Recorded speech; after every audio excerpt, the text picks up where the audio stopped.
Download aplikasi Tarbiyah Sunnah di handphone Anda. Tersedia di Google Play dan App Store. Bismillahirrahmanirrahim. Assalamualaikum warahmatullahi wabarakatuh. Alhamdulillahilladzi hadana lihada wa ma kunna linahtadiya an hadana Allah wa asyhadu an la ilaha Tarbiyah Sunnah Channel. Lillah nyunnah merenah. Wassalamu tasliman mazida wa ba'd. Anak-anakku sekalian, santri di Ma'had Tahfidzul Quran Tarbiyah Sunnah Bandung, yang Allah muliakan, juga para berjamaah dan para pendengar radio Tarbiyah Sunnah, juga radio-radio lain yang ikut gabung, serta para pemirsa beberapa stasiun TV, juga para netizen di mana saja Anda berada. Kita kemarin sedang bahas masalah adzan. Adzan secara bahasa al-i'lam, artinya pemberitahuan.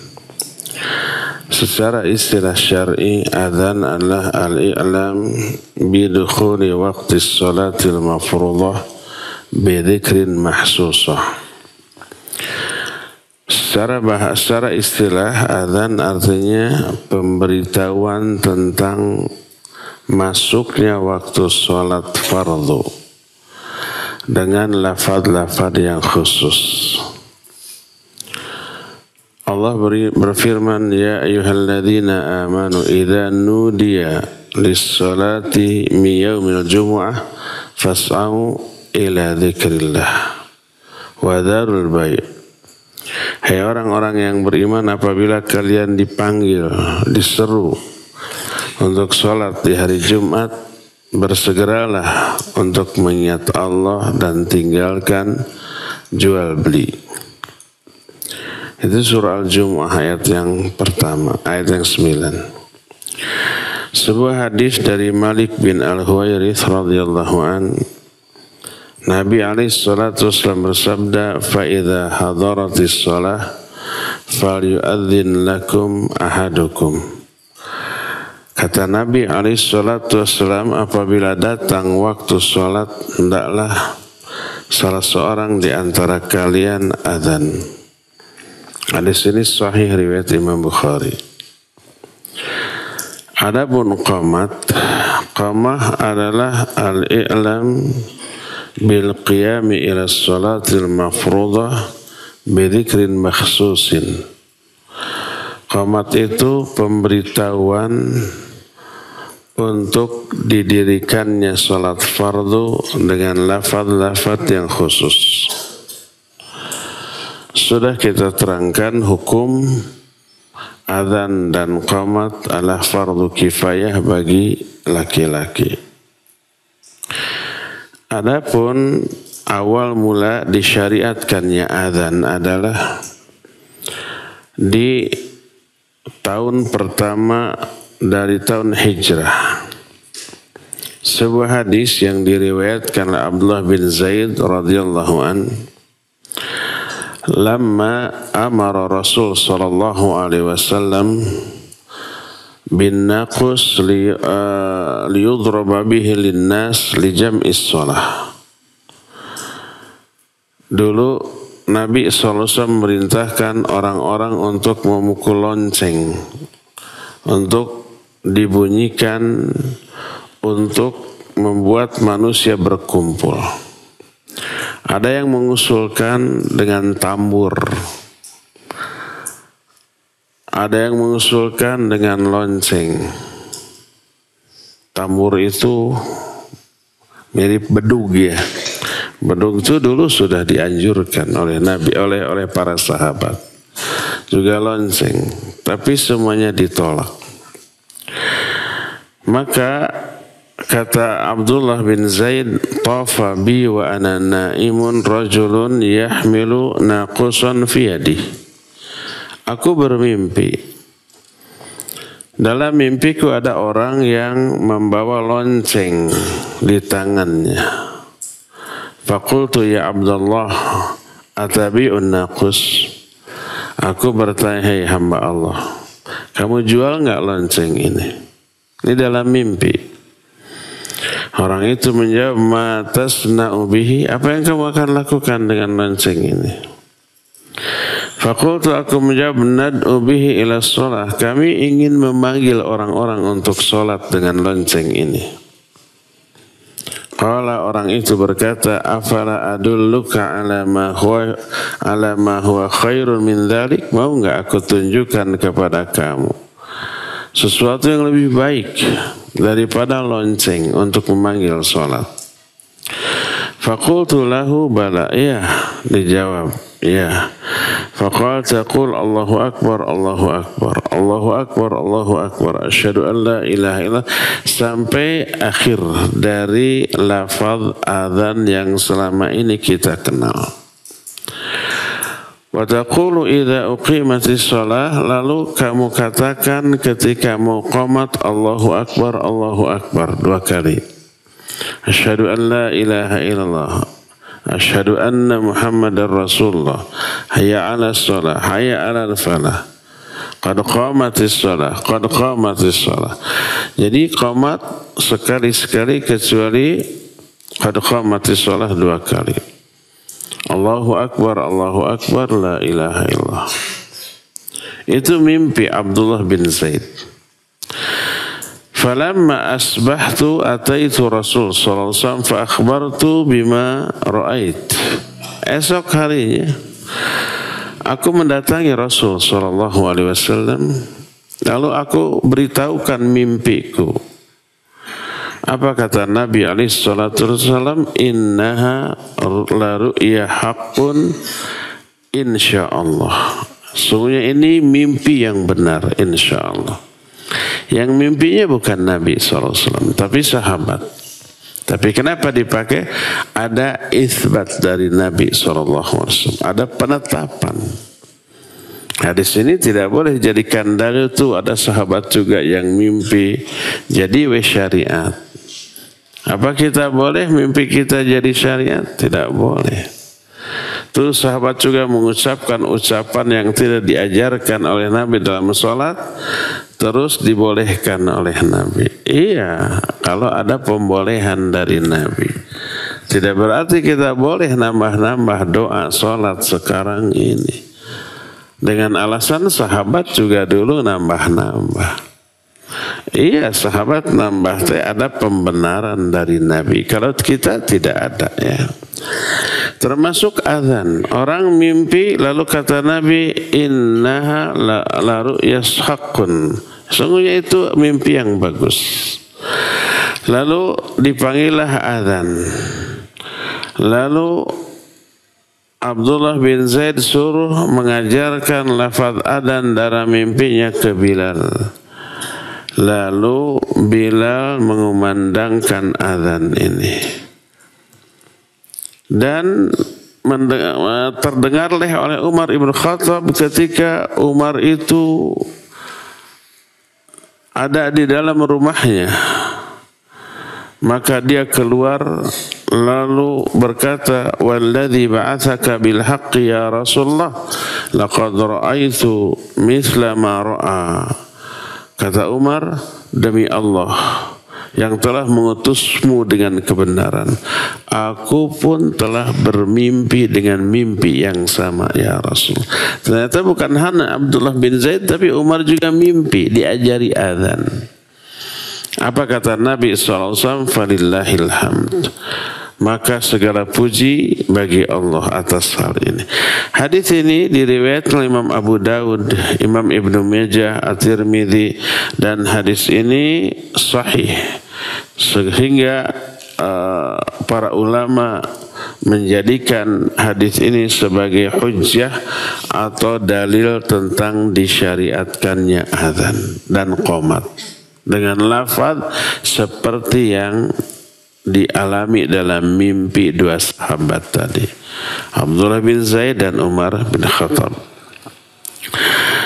Tadi dijelaskan kalau lafaz azan 2 kali, kalau qomat sekali-sekali. Kecuali Allahu Akbarnya tetap 2 kali karena azan 4 kali. Kalau qomat 2 kali sebagaimana lafaz azan tadi. Tak ada hadis yang menyatakan qomat itu Allahu Akbarnya sekali. Kecuali ra'yu orang yang memahami hadis bahwa azan 2 kali, qomat sekali. Akhirnya Allahu Akbarnya juga sekali dari hadis ini. Padahal yang dimaksud dengan sekali dalam takbir itu 2 kali. Allahu Akbar itu dianggap sekali sehingga dalam azan 4 kali.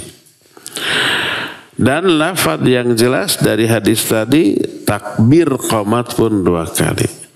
Wa uqimat, dan kamu qomatkan untuk sholat, wa uqimat lis-sholah, fataqul, lalu kamu katakan Allahu Akbar 2 kali. Asyhadu an la ilaha illallah, asyhadu anna Muhammadar Rasulullah. Terus hayya 'alas shalah, kecuali qad qomat sholah 2 kali.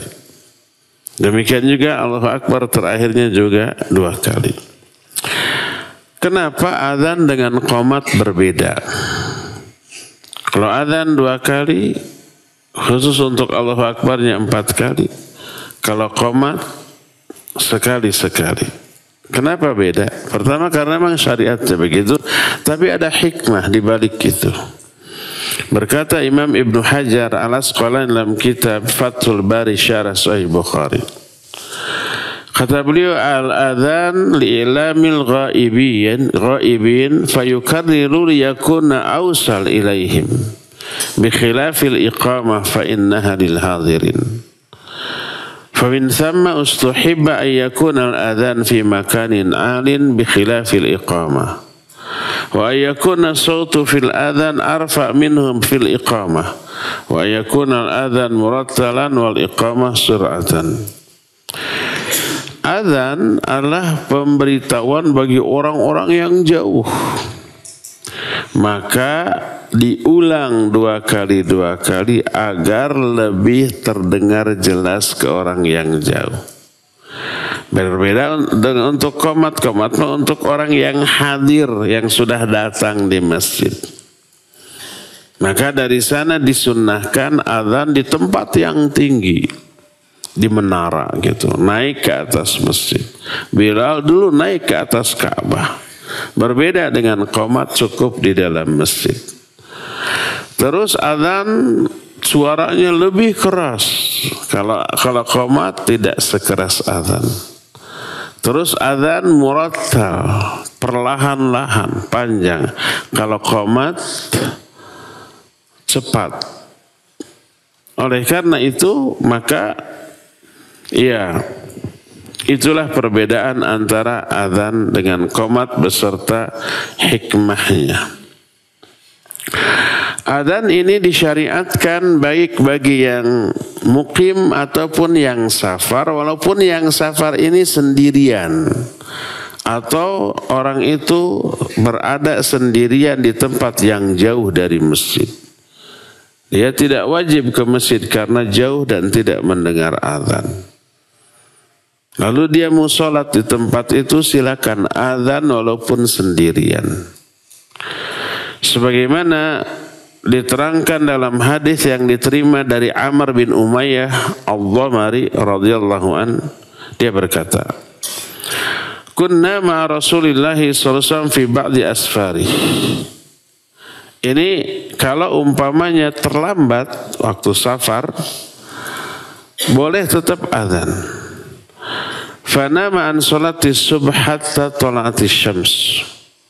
Fastayqadha Rasul sallallahu alaihi wasallam faqala tanahhaw an hadzal makan.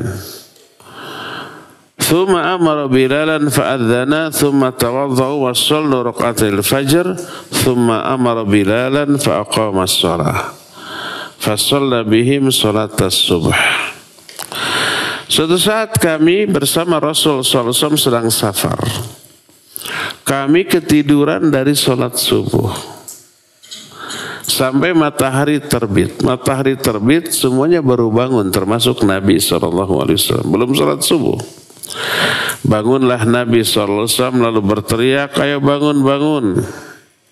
Kemudian Nabi SAW memerintahkan Bilal untuk azan. Azan apa? Azan subuh, tapi matahari sudah terbit. Sudah terang. Lalu Nabi SAW berwudu, setelah beres azan sholat fajar 2 rakaat, sholat qabla subuh. Jadi walaupun terlambat bangun, walaupun matahari sudah terbit, sholat sunat qabla subuh tetap dilakukan. Lalu Nabi SAW memerintahkan Bilal untuk qomat, setelah qomat lalu sholat subuh bersama para sahabat. Hadis ini diriwayatkan oleh Imam Abu Daud. Dalam kitab sunannya disahihkan oleh Syekh Al-Albani dalam kitab Sahih Sunan Abu Daud. Dan apabila dijamak sholat karena ada uzur, maka cukup 1 kali azan tapi melakukan qomat di setiap sholat. Sebagaimana Nabi SAW pernah waktu perang Khandaq, beliau tidak sempat sholat 4 waktu. Zuhur, asar tidak bisa sholat karena sedang perang. Dan perang Khandaq itu kan di kota Madinah, bukan di luar. Atau nama lain dari perang Khandaq apa? Perang Ahzab.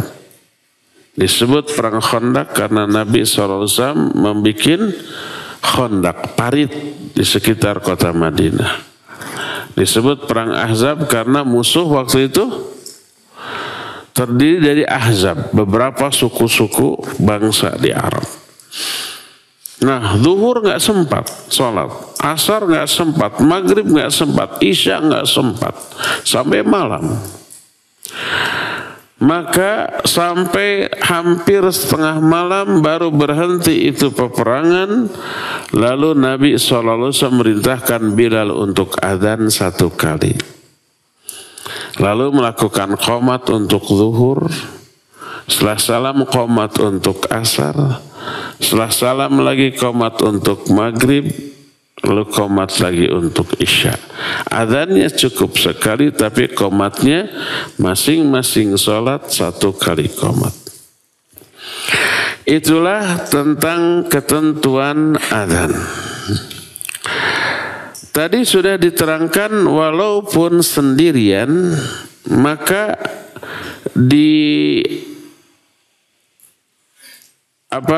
disunnahkan untuk beradzan dan tetap mengeraskan suara. Sebagaimana sebuah hadis yang diterima dari Abdurrahman bin Abi Sa'sa'ah Al-Ansari,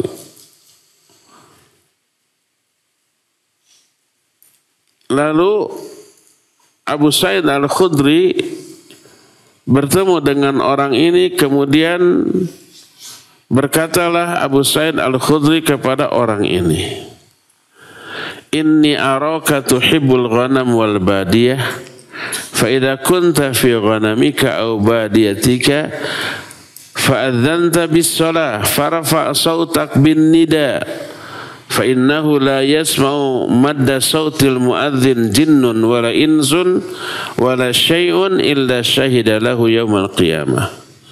Qala Abu Sa'id sami'tuhu min Rasulillah sallallahu alaihi wasallam. Kata Abu Sa'id kepada Abdurrahman bin Abi Sa'sa'ah ini, aku melihat kamu ini suka menggembala kambing. Kalau zaman bahla menggembala kambing jauh ke lembah-lembah yang kira-kira ada rumputnya gitu. Maka apabila nanti kamu berada di sebuah lembah lalu datang waktu sholat, berazanlah kamu. Keraskan suara azanmu. Karena sungguhnya tidaklah terdengar suara azanmu oleh jin atau manusia atau apapun benda-benda mati, kecuali semua itu kelak akan menjadi saksi bagi kamu pada hari kiamat. Lalu Abu Sa'id menyatakan, sami'tuhu min Rasulillah sallallahu alaihi wasallam. Aku mendengar hal ini dari Rasul sallallahu alaihi wasallam. Dan hadis ini sahih diriwayatkan oleh Imam Bukhari. Jadi kalau kita umpamanya cross country ke gunung, datang waktu sholat, nggak ada masjid, nggak terdengar, sholatlah di sana. Silakan azan dengan suara yang keras. Nanti semua yang mendengar, pohon, tanah, batu, gunung, binatang, mungkin ada jin juga di sana, kelak pada hari kiamat akan menjadi saksi bagi kita dan akan memberikan keutamaan atau keistimewaan bagi orang yang berazan tersebut. Ada pahala, jelas ada pahala. Salah satu keutamaannya adalah diterangkan dalam hadis yang diterima dari Muawiyah radhiyallahu anhu. Kata Muawiyah, aku mendengar Rasul sallallahu alaihi wasallam bersabda, al-muadzin atwalun nasi anaqan yaumal qiyamah. Muadzin adalah orang yang paling panjang lehernya pada hari kiamat. Tapi ini kemuliaan, bukan kehinaan.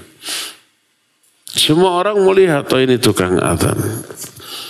Dan keutamaan azan itu menggiurkan sampai orang nanti berebut. Seandainya manusia tahu keutamaan dan pahala dalam azan, niscaya orang berebut walaupun harus diundi, pasti mereka akan ikut undian itu. Sebagaimana diterangkan dalam hadis yang diterima dari Abu Hurairah radhiyallahu anhu. Berkata Rasulullah SAW, "Lau ya'lamun nas ma fin nida was-saffil awal, thumma lam yajidu illa ayyastahimmu alaih lastahammu." Kata Nabi SAW, seandainya manusia mengetahui pahala yang terdapat dalam azan dan shaf awal, shaf pertama ketika sholat, lalu mereka tidak akan memperolehnya kecuali harus mengundi, niscaya mereka akan ikut undian itu. Tapi karena orang tidak tahu besarnya pahala, agungnya keutamaan yang azan dan di shaf awal, orang masing-masing kamu aja yang azan, saya mah butut. Terus yang lain, sok kamu di depan, saya mah di belakang. Padahal para sahabat berebut. Berdasarkan hal itu, maka dalam azan terkandung banyak keutamaan. Tadi nanti di akhirat akan menjadi manusia yang terpanjang lehernya. Terlihat oleh semua orang dan orang mengetahui ini tukang azan. Yang kedua, nanti semua orang yang mendengar azannya akan menjadi saksi pada hari kiamat. Yang ketiganya, semua orang yang datang ke tempat sholat karena azan dia dapat pahala dari sholatnya, dan muadzin memperoleh pahala dari semua orang yang sholat, yang datang ke tempat sholat karena panggilan azannya. Itulah beberapa keutamaan azan. Nah, sekarang syarat-syarat azan. Pertama, azan wajib dilakukan setelah masuk waktunya. Kita nggak tahu kapan masuk waktu sholat. Harus ru'yah, harus melihat posisi matahari. Tapi sekarang karena datangnya waktu sholat adalah tanggung jawab pemerintah, ulil amri, maka ulil amrillah yang harus menetapkan waktu sholat ini. Dilihat dari posisi matahari yang diterangkan dalam hadis. Kalau subuh, fajar menyingsing, azan. Fajar shadiq bukan kadzib. Kalau zuhur, pas matahari di tengah-tengah, pas kepala, bayangan kepala kita diinjak oleh kita. Kalau pas asar, bayangannya setinggi bendanya. Kalau maghrib pas matahari terbenam ditandai dengan munculnya syafaq ahmar atau mega merah. Naon mega teh? Saryak layung, tahu layung ya mega. Bukan orang, bukan nama orang. Naon mega teh? Meganya. Yang warna mega itu ada warna merah di arah barat ketika matahari terbenam. Nah, setiap hari begitu. Dan polanya sama setiap tahun. Maka pemerintah menerjunkan ahli ru'yah. Jam berapa tuh saat matahari ada di tengah-tengah untuk sholat duhur? Jam berapa tuh matahari bayangan benda setinggi benda aslinya waktu asar. Terus lalu lahirlah waktu sholat. Kita nggak paham, nggak tahu. Tapi ahlinya tahu. Makanya menentukan waktu ibadah itu wewenang ahlinya, pemerintah. Nggak boleh masing-masing orang menentukan. Bukan wewenangnya, bukan haknya. Atau ormas. Ormas menentukan waktu sholat atau waktu 1 Ramadan, 1 Syawal. Bukan. Wewenang pemerintah. Kalau ada ormas yang bikin, jangan digubris pemerintah ini. Ulil amri, ya, wewenangnya itu. Kalau masing-masing orang, masing-masing yayasan, masing-masing organisasi bikin, kacau dan beda-beda ya. Nah, jadi waktu sholat sudah datang, lihat jadwalnya, maka prung adzan di sana. Dan waktu sholat yang harus kita pakai waktu sholat di tempat kita berada. Di tempat lain bisa beda. Di waktu Indonesia Tengah bisa sejam. Bedanya. Waktu Indonesia Timur bisa 2 jam. Bedanya. Bandung, Jakarta oke beda 3 menit ya. Jadi sholatnya adalah di tempat kita berada. Walaupun kita bukan orang sana. Kita orang Bandung berangkat ke Bali. Pas datang waktu sholat. Waktu sholat Bali apa Bandung?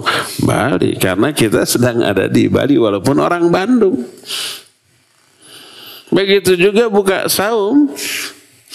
Buka saum itu harus pada saat azan maghrib di tempat kita berada. Walaupun kita bukan orang sana. Kita umpamanya ada di Bandung waktu Ramadan atau saum ke Jakarta. Pas maghrib ikut waktu maghrib Jakarta. Walaupun kita orang Bandung. Ini yang aneh, saya pernah umroh waktu Ramadan sedang saum. Berangkat jam 5 sore terbang. Atau nuturkan mataharinya. Jadi nggak maghrib-maghrib tuh. Karena menuju ke arah barat, mengejar matahari. Nah, matahari itu mencorong wae. Ini sudah jam 6, sudah setengah 7. Banyak tuh yang buka. Saya bilang belum. Ya tapi kan di Jakarta sudah jam 6 lebih nih. Ini kan kita bukan di Jakarta. Mungkin sekarang lagi di India. Itu matahari. Karena kita orang Jakarta. Orang Jakarta. Tapi kan kita sekarang sedang berada di India, waktu India pakai itu matahari kelihatan kan.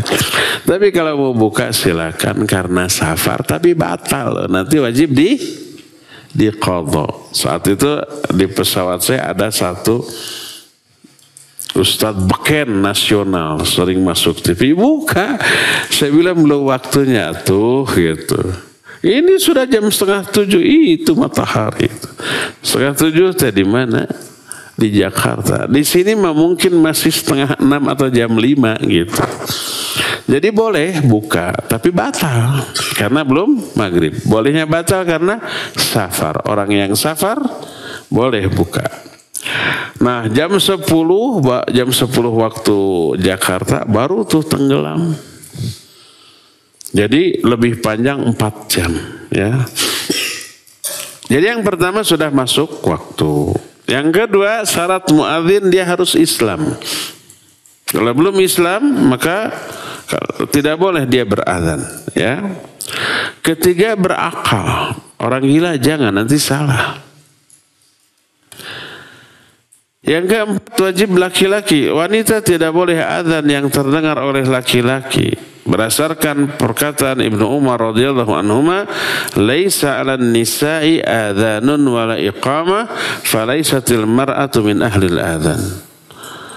Tidak ada syariat adzan bagi wanita ataupun qomat.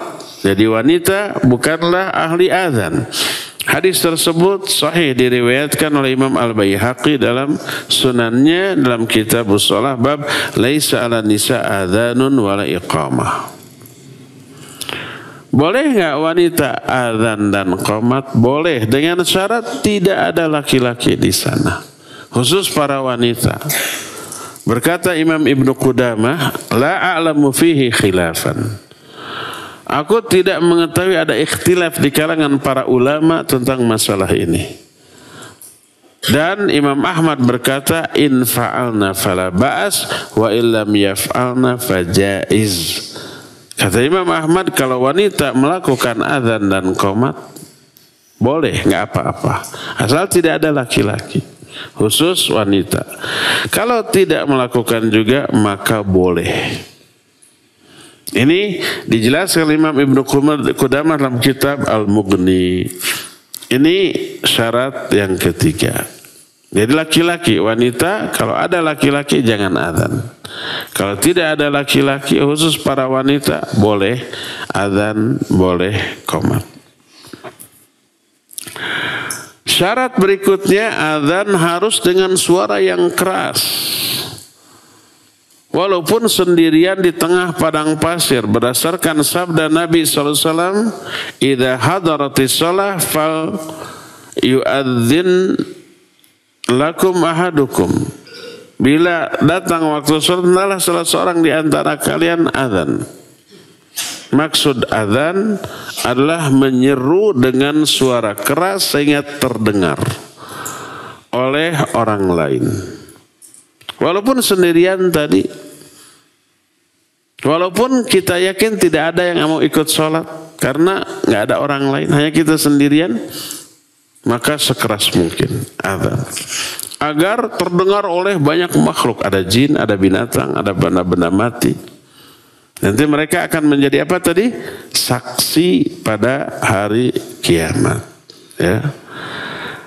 Dan setiap yang datang untuk sholat karena panggilan tersebut itu memberi pahala bagi orang yang adzan. Makin banyak orang yang datang untuk sholat karena adzannya, maka makin banyak pahala bagi orang tersebut.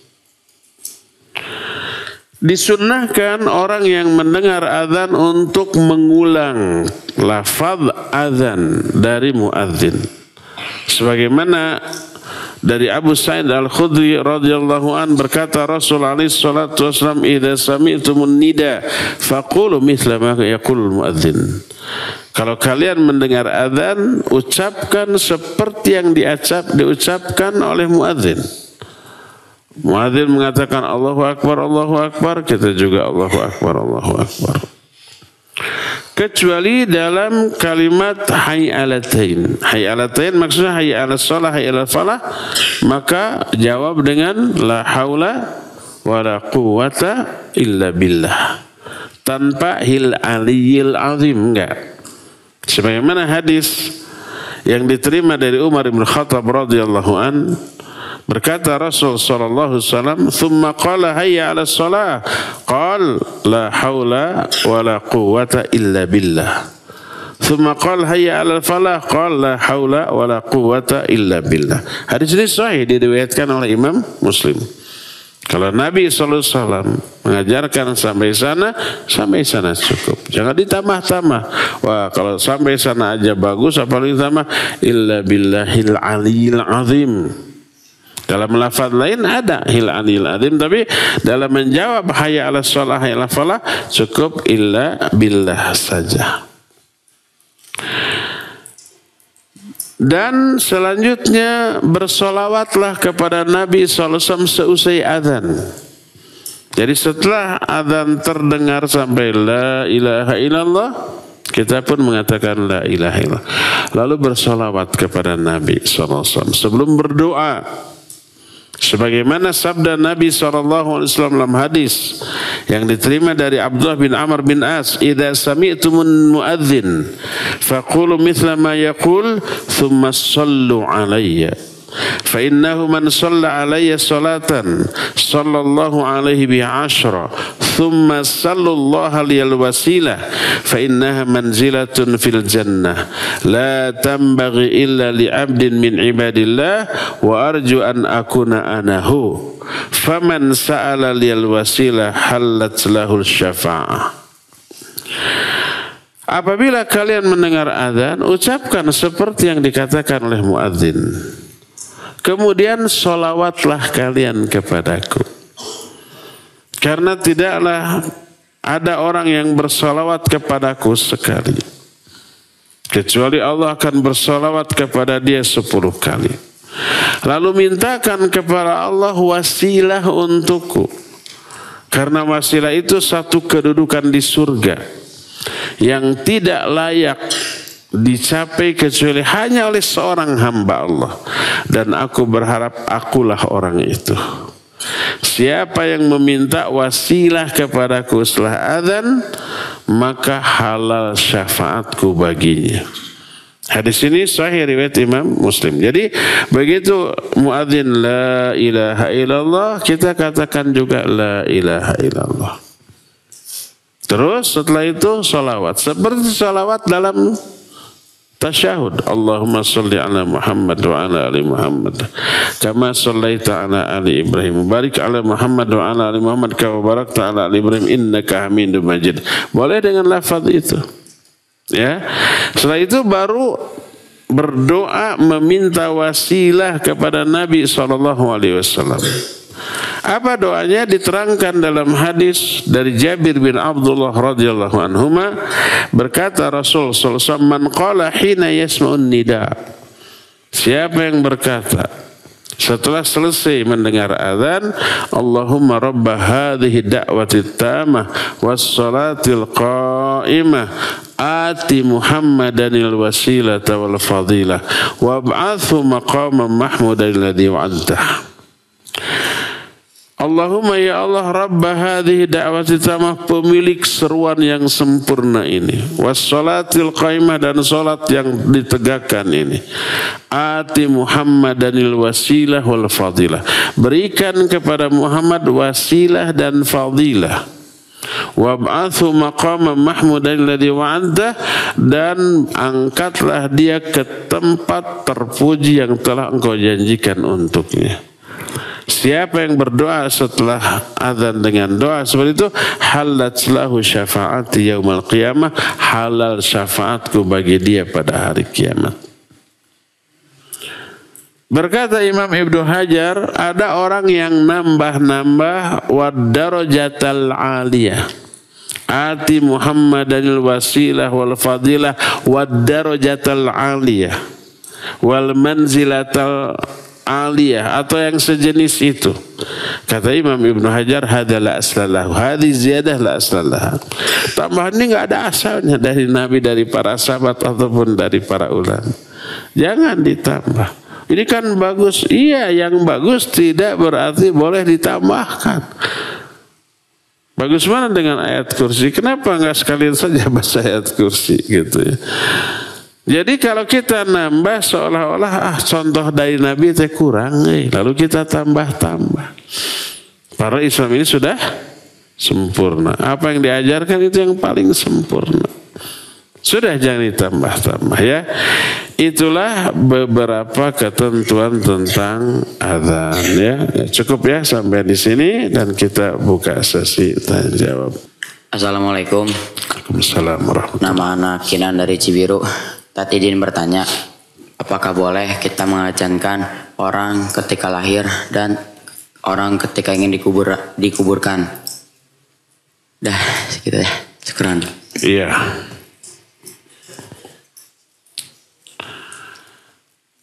Iya, pertama azan adalah panggilan untuk sholat.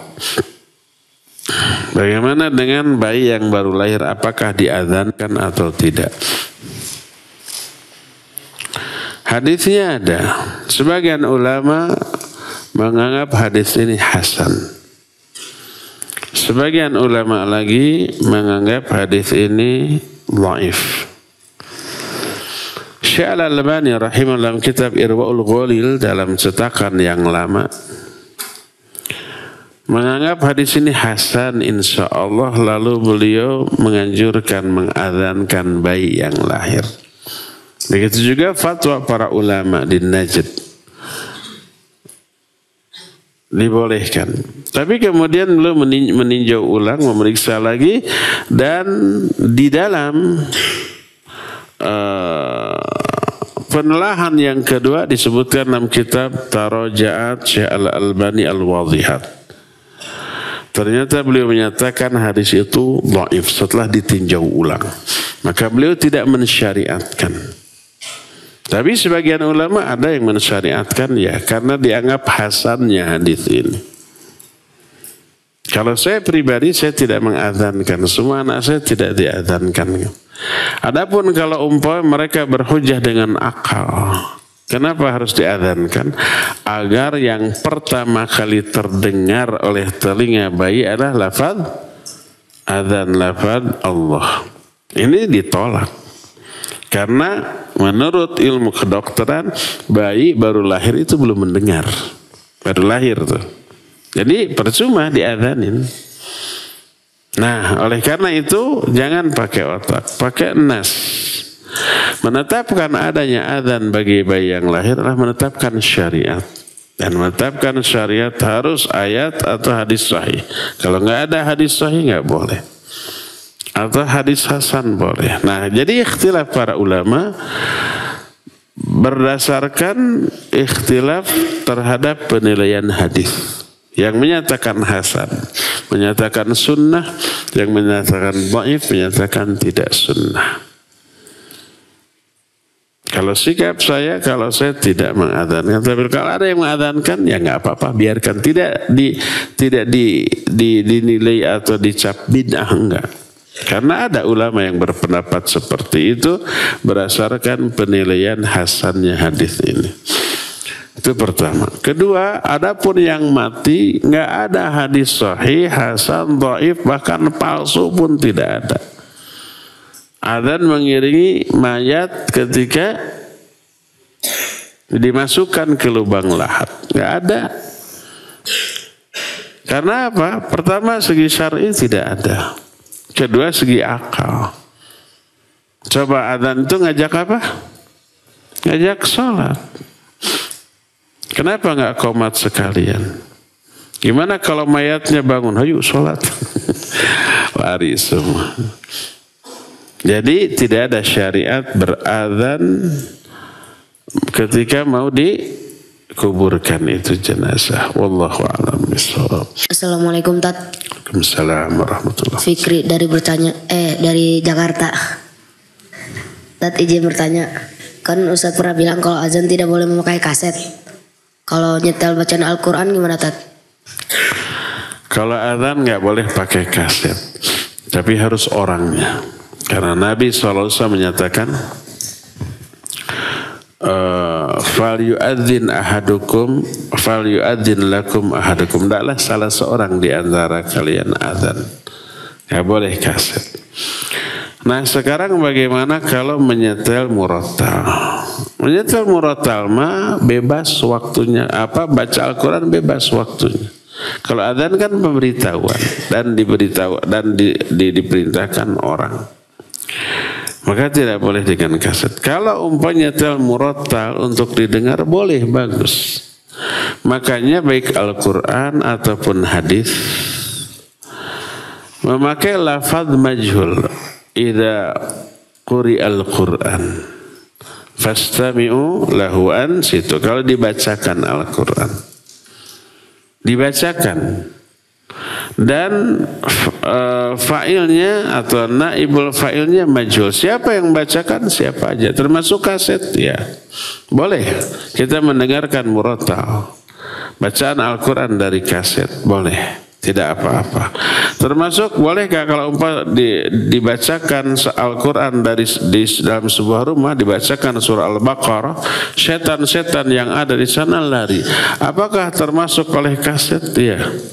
Syekh Abdul Razak hafizahullah pernah ditanya, ya karena lafadznya bila dibacakan Al-Quran. Terserah siapa yang membacanya.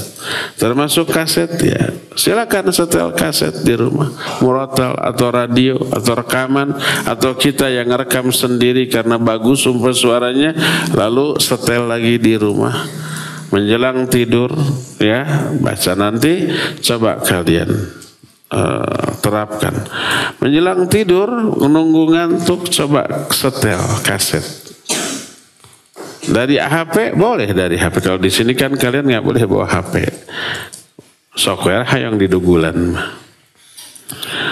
Jadi nanti di rumah libur menjelang tidur, cari murotal yang bagus, tajwidnya, makhrajnya, lagunya enak, setel.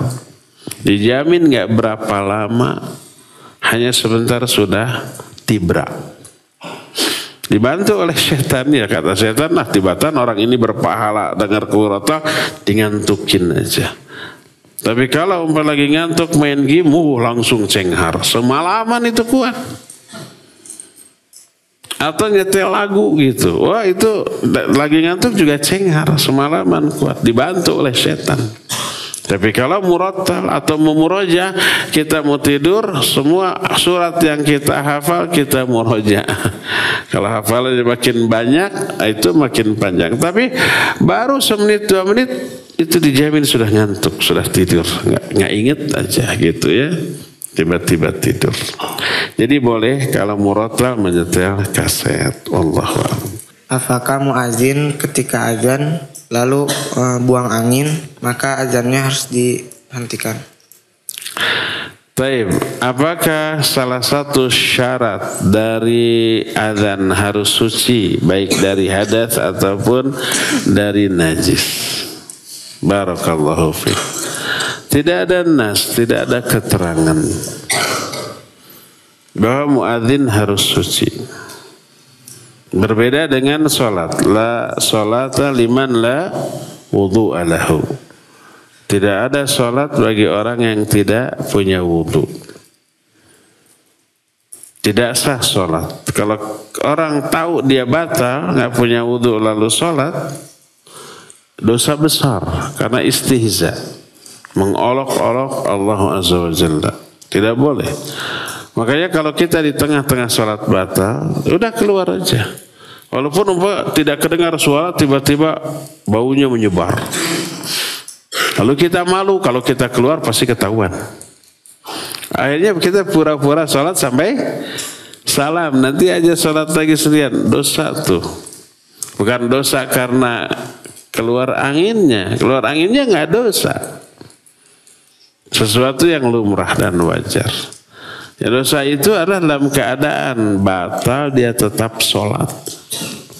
Lebih baik malu pas umpamanya menyebar bau ini, kita keluar, oh si etata. Lebih baik begitu, itu mah tidak dosa, paling malu. Ya. Jadi tidak boleh sholat tanpa wudu. Adapun azan, maka tidak ada nas ayat apalagi atau hadis yang menjelaskan muadzin wajib suci. Maka walaupun umpama muadzin tidak memiliki wudu, maka tetap azannya sah dan berpahala. Akan tapi yang afdal adalah tentu saja bersuci. Karena apa? Karena setelah itu dia juga sholat kan. Sholat apa? Minimalnya sholat sunat dulu gitu. Qobla kalau ada qobla. Atau dia datang ke masjid sebelum azan, sebelum waktunya dia sudah sholat tahiyatul masjid. Jadi harus berwudu dulu, usahakan berwudu agar afdal. Ya, tapi kalau umpamanya dia kesiangan, wah sudah masuk nih di masjid lain sudah azan, gura-giru kalau wudu dulu lama gitu ya. Akhirnya dalam keadaan belum punya wudu dia berazan. Maka sah boleh setelah azan baru dia wudu lalu sholat ya. Wallahu a'lam. Cukup ya sampai di sini aja dulu. Nanti kita akan lanjut di hari Jumat yang akan datang. Subhanakallahu bihamdik asyhadu an la ilaha illa anta astaghfiruka wa atubu ilaik walhamdulillahirabbil alamin. Wassalamualaikum warahmatullahi wabarakatuh.